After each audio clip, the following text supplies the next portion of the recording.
Well, what do you know? It's the weekend. I made it. What is going on, guys? Sean here for Going On Gamer. It is the weekend, and here's Weekly News Roundup.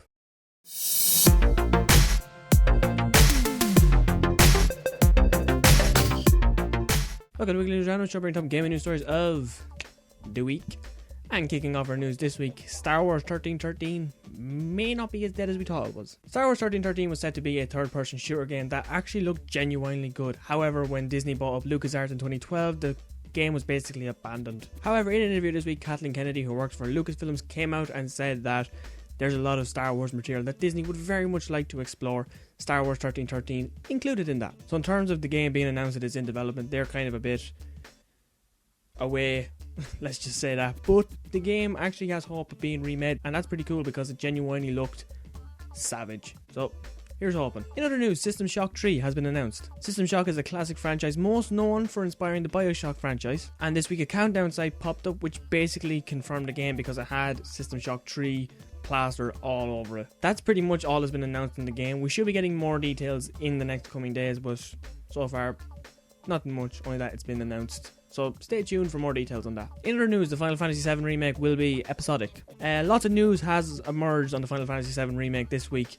but the one that stood out the most is that the game is going to be a multi-story arc. In other words, it's going to be split up into episodes. Now, you're probably wondering why Square Enix are doing this. Well, basically it's because of this. If they were to take everything that was in the original game and remake it to the quality of games these days, they wouldn't fit it all in one release. And yes, I am actually quoting the game's producer here. This was just in my source, so woohoo. I suppose in a way this kind of pisses off a lot of Final Fantasy fans, mainly because they are splitting up a great game. But for a person like me who has never played a Final Fantasy game, I suppose it's good in a sense because we're not losing out on anything from the original. It's all being made, it's just going to be spaced out over a certain period of time.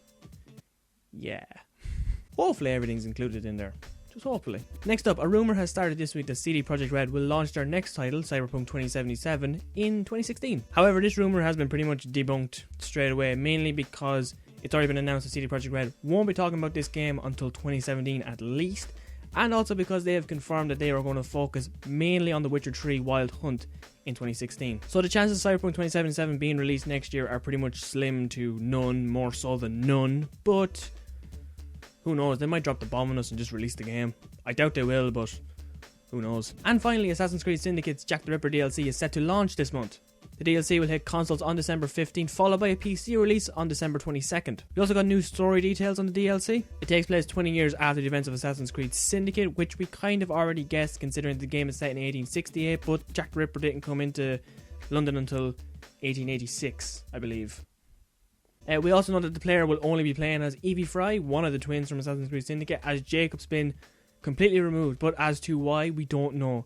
Suppose we'll find out next week when the DLC launches. And that is all your news for this week, folks. Thank you very much for watching. I can't believe we actually made it this week on time. I'm even blown away by that, but we did it, so whoop whoop. Leave a like if you enjoyed this video. Leave a comment with your thoughts on these stories, because your opinion is more important than what my face has to tell you. Also, if you think your friends might be interested in what I have to say in this video, or just like news on gaming in general, be sure to click that share button down below so they can see it and they can love it like you did in blue. Woohoo. If you're new to the channel and want to keep up to date with all our new and upcoming videos exactly like this and more, be sure to click that subscribe button on screen right there. I've also left links to our various social media sites, Facebook, Twitter, down in the description below.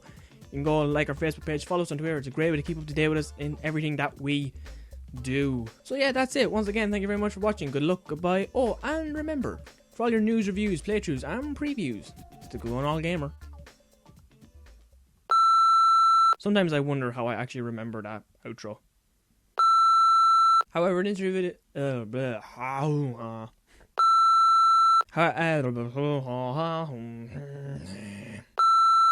Next up, a rumour has started this week. And finally, Assassin's Creed Syndicate's Jack the Ripper DLC is set to launch.